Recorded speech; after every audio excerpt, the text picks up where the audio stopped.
So hello everyone, myself Ayush Pandey, first year MBBS student from GDMC Dehradun. So इस video में हम inorganic chemistry के बारे में डिस्कस करेंगे कि कैसे आप इनऑर्गेनिक केमिस्ट्री को अप्रोच कर सकते हो ताकि आपकी इनऑर्गेनिक केमिस्ट्री भी स्ट्रांग हो जाए। क्योंकि आ, जैसे अब आपकी कोचिंग में अगर एनसीईआरटी का जो पैटर्न है चैप्टर्स का वो फॉलो कर रहे हैं, तो जब हमारी फिजिकल केमिस्ट्री खत्म हो जाती है तब इनऑर्गेनिक केमिस्ट्री स्टार्ट होती है। अब फिजिकल केमिस्ट्री में तो हमारी हैबिट होती है कि कॉन्सेप्ट आया, उसे समझा और न्यूमेरिकल में अप्लाई करा। लेकिन इनऑर्गेनिक केमिस्ट्री में ऐसा नहीं है। इनऑर्गेनिक केमिस्ट्री में मतलब कुछ 1% चीजें होंगी जो कॉन्सेप्ट होगा, कुछ कुछ फॉर्मूला होगा जो आपको समझाएंगे, उसे अप्लाई करना सिखाएंगे। और 99% चीजें होंगी जो आपको याद रखनी पड़ेंगी। इनऑर्गेनिक केमिस्ट्री में यही होता है, आपको मैक्सिमम चीजें मेमोराइज करनी पड़ती है। और इसलिए आपको मेमोराइजेशन के लिए भी एक अच्छी अप्रोच होनी चाहिए, क्योंकि अगर आप एनसीईआरटी खोल के सब कुछ ही मेमोराइज करने लग जाओगे तो एक चीज पढ़ोगे, फिर अगली चीज पढ़ोगे तो लगेगा कि पिछला भूल गए। ऐसा होता रहेगा। इसलिए इनऑर्गेनिक केमिस्ट्री में आपके पास एक अप्रोच होनी चाहिए मेमोराइजेशन की। अब देखो, जैसे 11th में सबसे पहला चैप्टर आता है इनऑर्गेनिक का पीरियोडिक टेबल। पीरियोडिक टेबल में हाँ कॉन्सेप्ट्स भी हैं, लेकिन इसमें भी मेजर चंक मेमोराइजेशन का ही है। फिर हाइड्रोजन, एस ब्लॉक और पी ब्लॉक के शुरू के जो दो ग्रुप आते हैं वो, और इन्वायरमेंटल केमिस्ट्री।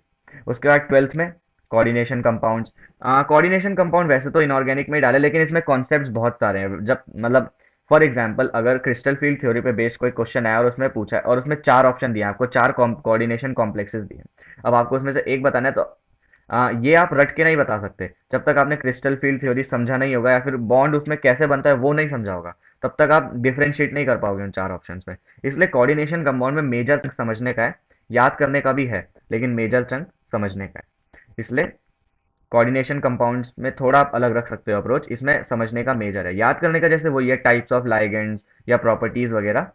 लेकिन जो समझने वाला है जैसे ये थ्योरीज, वो तो आपको समझ के ही करना पड़ेगा, उसको आप रट नहीं सकते। रटोगे तो आप पॉइंट्स याद रखोगे, अगर उन पॉइंट पे बेस कोई स्ट्रेट फॉरवर्ड क्वेश्चन आ गया तो कर लोगे, अगर कॉन्सेप्चुअल आ गया तो लटक जाओगे। और उसके बाद पी ब्लॉक, मतलब शुरू के जो दो ग्रुप्स हैं उनके बाद जो बाकी बचे हैं। उसके बाद डीएनएफ ब्लॉक। अब देखो, जैसे पी ब्लॉक है वो तो सबसे लेंदी चैप्टर है अगर हम 11th और 12th का कंबाइन बोले, क्योंकि ऑब्वियसली नीट में तो दोनों का कंबाइन सिलेबस ही आएगा। अब उसमें उसमें तो वो डिफरेंशिएट करेंगे नहीं कि पी ब्लॉक 11th का है कि 12th का। उनके लिए तो पी ब्लॉक ही है, मतलब पूरा पी ब्लॉक। ऐसे नहीं कि शुरू के दो 11th के, बाकी बचे हुए 12th के। पी ब्लॉक उनके लिए वो तो कंसिडर करेंगे कि पी ब्लॉक एज कंप्लीट है। तो अगर हम देखें कि सबसे लेंदी इनऑर्गेनिक का चैप्टर कौन सा है, तो वो पी ब्लॉक है। लेकिन सबसे डिफिकल्ट कौन सा है, वो डीएनएफ ब्लॉक है। ऐसा क्यों? क्योंकि पी ब्लॉक में जो ट्रेंड्स है ना, फॉर एग्जांपल अगर आप डेंसिटी का ट्रेंड देख रहे हो, तो फॉर एग्जांपल डेंसिटी नीचे जाते हुए बढ़ रही है, लेकिन एक जगह वो कहीं डिक्रीज हो गई और उसके बाद फिर बढ़ने लग गई। ये तो नॉर्मल ट्रेंड होता है। एस ब्लॉक में भी ऐसे ही होता है, पी ब्लॉक में भी ऐसे होता है, लेकिन डीएनएफ ब्लॉक में ऐसा नहीं है। डीएनएफ ब्लॉक में जो डेंसिटी के या किसी भी चीज के ट्रेंड है ना, वो बहुत जल्दी जल्दी चेंज होने लगते हैं। किसी की बढ़ जाएगी तो अगले वाले की अचानक से घट जाएगी, फिर वो बढ़ जाएगी, फिर वो बढ़ती रहेगी, फिर कहीं घट जाएगी। इसलिए उन्हें याद रखना बहुत मुश्किल होता है। तो इसीलिए ये जो मैं आगे अप्रोच बताऊंगा, मैंने भी ये फॉलो की थी, और इससे मेमोराइजेशन करना तो आपका मेमोराइजेशन ही है, लेकिन ये उसकी अप्रोच मेमोराइजेशन आपके लिए थोड़ा इजी बना देगी। और उसके बाद मेटलर्जी, या फिर general principles and isolation of elements. Okay. अब सबसे पहले जब जैसे कोचिंग में जब इनऑर्गेनिक केमिस्ट्री शुरू होती है, हमारा मेन फोकस कहाँ होता है? कोचिंग मॉड्यूल में, कोचिंग के नोट्स में। अब कोचिंग के नोट्स में अगर आप एनसीईआरटी बेस्ड लिखा है तो अच्छी बात है। लेकिन कोचिंग में जैसे 11th में बहुत एक्स्ट्रा भी बताते हैं। जैसे फॉर एग्जांपल हमें पीरियोडिक टेबल में अलग अलग फॉर्मूलेज बताए थे कि इन्हें न्यूमेरिकल भी करवाए थे कि इन्हें अप्लाई कैसे करना है। लेकिन जब मैंने पीवाई क्यू देखे तो पता चला कि उससे आता तो है नहीं। और पीवाईक्यू में वो न्यूमेरिकल आते नहीं है, सिर्फ स्ट्रेट फॉरवर्ड डायरेक्ट क्वेश्चन आते हैं, या फिर थोड़े बहुत अगर पीरियोडिक टेबल के ट्रेंड पे आते हैं वो आते हैं।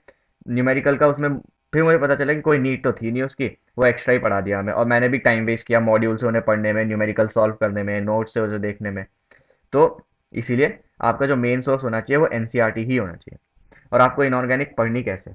आपको उसकी चार, आपको एनसीईआरटी, मान लो आप फर्स्ट फर्स्ट टाइम कोई चैप्टर पढ़ रहे हो, तो आपको 4 से 5 रीडिंग उसकी लेनी ही है। और जब आप मतलब थोरो रीडिंग, जब तक आप 4 से 5 थोरो फुल्ली कंसंट्रेटेड रीडिंग ले लोगे, तब आपका वो चैप्टर अच्छे से प्रिपेयर हो जाएगा। फॉर एग्जाम्पल अगर आप हाइड्रोजन पढ़ रहे हो, तो फर्स्ट रीडिंग में आपको सब कुछ याद नहीं होगा। आपको हाइड्रोजन के बारे में थोड़े बहुत फैक्ट्स याद रह जाएंगे, उसके आइसोटोप्स कौन से होते हैं ये याद रह जाएगा। उसकी प्रिपरेशन थोड़ी बहुत याद रह जाएगी, एक आध रिएक्शन याद रह जाएगी, और पता चल जाएगा कि उसमें वाटर भी है, उसकी प्रिपरेशन भी है, हाइड्रोजन पेरोक्साइड भी है, उसके बारे में भी दिया है। आपको थोड़े बहुत फैक्ट्स याद रह जाएंगे। कुछ फैक्ट्स होंगे जो आपको मेमोराइज नहीं होंगे। जब आप सेकंड रीडिंग करोगे तो जो फैक्ट आपको याद हो रखे थे वो तो आपको अच्छे से मेमोराइज हो जाएंगे, रिवाइज भी हो जाएंगे। स्ट्रक्चर्स भी आप दोबारा देखते रहोगे, आपकी एक पिक्टोरियल मेमोरी भी बन जाएगी कि फॉर एग्जांपल हाइड्रोजन की प्रिपरेशंस दी है तो सबसे पहले रिएक्शन 1 दी थी, फिर 2, आपको एक पिक्टोरियल मेमोरी बन जाएगी वो किस वे में दी थी एनसीईआरटी में, किस ऑर्डर में दी थी। फिर थर्ड रीडिंग में वो और अच्छे से क्लियर होता जाएगा, और फोर्थ रीडिंग वो तो आपकी रिवीजन रीडिंग ही होगी। मतलब हाइड्रोजन जैसे चैप्टर के लिए 4 reading is more than enough, लेकिन आगे जाके रिवाइज भी करना है। ऐसा नहीं कि जब कोचिंग में पढ़ा रहे हैं तो 4 रीडिंग उस वक्त ले ली अलग अलग इंटरवल्स पे, उसके बाद पढ़ा ही नहीं। रिवीजन भी करते रहना है, वरना इनऑर्गेनिक का लास्ट में रिवीजन करना बहुत मुश्किल हो जाता है। उसके बाद जैसे पी ब्लॉक जैसे चैप्टर है उसमें बहुत जैसे बड़े चैप्टर उनमें तो फिफ्थ रीडिंग भी चाहिए ही, क्योंकि आ, उसमें डेटा इतना होता है कि आपको याद करते करते टाइम लग जाता है। अब देखो, इनऑर्गेनिक को मैंने जब मैं पढ़ रहा था तो 3 चीज़ों में डिवाइड किया था। देखो सबसे पहले फॉर एग्जांपल अगर आप एनसीईआरटी देखोगे उसमें पैराग्राफ्स दिए हैं, वो हो गया आपका थ्योरी पोर्शन। फिर अगर आप ट्रेंड्स वगैरह देखोगे along the group, down the group, across the period, तो उसमें टेबल्स वगैरह के बेसिस पे आपको ट्रेंड दिए रहते हैं। तो फर्स्ट पार्ट तो थ्योरी हो गया, सेकंड पार्ट टेबल्स, और थर्ड पार्ट जो उसमें रिएक्शंस दी रहती है, प्रिपरेशंस की रिएक्शन हो गई या फिर जो उनकी प्रॉपर्टीज होते हैं उनकी रिएक्शन हो गई। तो मैंने इनऑर्गेनिक को इन 3 पार्ट में डिवाइड कर लिया था कि सबसे पहले एनसीईआरटी की थ्योरी, वही जो मैं पैराग्राफ्स बोल रहा हूँ, सेकंड उसके टेबल्स, और थर्ड उसके रिएक्शंस। इन 3 पार्ट में मैंने इनऑर्गेनिक को अप्रोच किया था। सबसे पहले थ्योरी के लिए देखो, फॉर एग्जाम्पल आप एनसीईआरटी पढ़ोगे, हाइड्रोजन पढ़ोगे, आपने फर्स्ट लाइन पढ़ी। अब फर्स्ट लाइन में आ, आपको एक मतलब फर्स्ट पैराग्राफ पढ़ा और उसमें आपको कोई 2 फैक्ट की बातें मिल गई, मतलब हाइड्रोजन की अबंडेंस मिल गई और उसके आइसोटोप्स के बारे में पता चल गया। तो आप स्टिकी नोट बनाओ उस पेज के लिए और उस स्टिकी नोट पे वो 2 फैक्ट लिख लो, क्योंकि एट द एंड आपको वो पैराग्राफ नहीं, आपको वो 2 फैक्ट याद होने चाहिए, क्योंकि inorganic is all about facts. आपको वो 2 फैक्ट्स याद होने चाहिए, इसलिए स्टिकी नोट्स बनाओ और वो 2 फैक्ट्स वहां लिख लो। और जब अगली बार पढ़ रहे हो तो पैराग्राफ पढ़ने के बाद उस पैराग्राफ की समरी वो 2 फैक्ट्स की है, उन 2 फैक्ट्स को देख लो। ऐसे करते करते मान लो एक पेज में 4 पैराग्राफ है, 8 फैक्ट्स हैं, उन 8 फैक्ट्स को लिख लो, ताकि जब वो पेज खत्म करो तो उस पेज का जो सार है, उस पेज का जो समरी है, वो 8 फैक्ट्स वहीं देख लो, वहीं वो याद हो जाए। ये और कहाँ से? ऑब्वियसली एनसीईआरटी से। और जो वो फैक्ट्स हैं उन्हें अंडरलाइन भी कर लो, ताकि जब पढ़ रहे हो तो जो अंडरलाइन चीज़ है उस पर ज़्यादा ध्यान जाए, और उसके बाद जो स्टिकी नोट्स है वो 2 बार फिर आपका रिवाइज हो जाएगा। एक तो जब आप अंडरलाइन चीज़ देखते हो तो उस पर ज़्यादा ध्यान जाता है, और दूसरा स्टिकी नोट्स पे भी देखोगे तो जो भी आप वो रीडिंग कर रहे होंगे उसमें 2 बार वो फैक्ट आपके रिवाइज हो जाएंगे। सेकंड जो उसका था वो था टेबल्स के बारे में। जैसे ट्रेंड्स के टेबल्स दिए रहते हैं या प्रॉपर्टीज के टेबल दिए रहते हैं कि किसकी क्या डेंसिटी होती है, मेल्टिंग पॉइंट, बॉइलिंग पॉइंट, इसके टेबल दिए रहते हैं। तो टेबल के लिए आप क्या करो, उस टेबल को एक वाइट पेज पे बनाओ और हर हर 2 से 3 दिन में उस टेबल को बस देखते रहो। क्योंकि अब देखो, नीट में तो नहीं लेकिन आपके कोचिंग मॉक टेस्ट में हो सकता है, क्योंकि हमारे भी लास्ट लास्ट के मॉक टेस्ट में 1 या 2 बार क्वेश्चन आ गया था कि इस एलिमेंट की डेंसिटी कितनी होती है या इसका मेल्टिंग पॉइंट वगैरह, ऐसे क्वेश्चन आ गया था। नीट में तो नहीं आएगा, लेकिन मॉक टेस्ट में आ सकता है। तो वाइट पेज में उस टेबल को बनाओ और उसे हर 2 से 3 दिन बस रीड कर लिया करो एक बार। और जैसे डेंसिटी का मान लो उस टेबल में वैल्यूज दिए तो उसका ट्रेंड बना लो। फॉर एग्जाम्पल कैसे, आपको डेंसिटी याद नहीं रखनी है, वो तो आप बस हर 2-3 बार रीड कर लोगे तो ऑटोमेटिक याद हो जाएगी। आ, और वो अच्छा भी है कि आपको याद है, मतलब आपको एक एक्स्ट्रा एज भी मिलेगा। ट्रेंड्स बनाओ डेंसिटी का, फॉर एग्जांपल जैसे आप ऐसे ग्रेटर देन, लेसर देन, ऐसे ट्रेंड बना रहे हो, क्योंकि मेन आपका यही है ट्रेंड।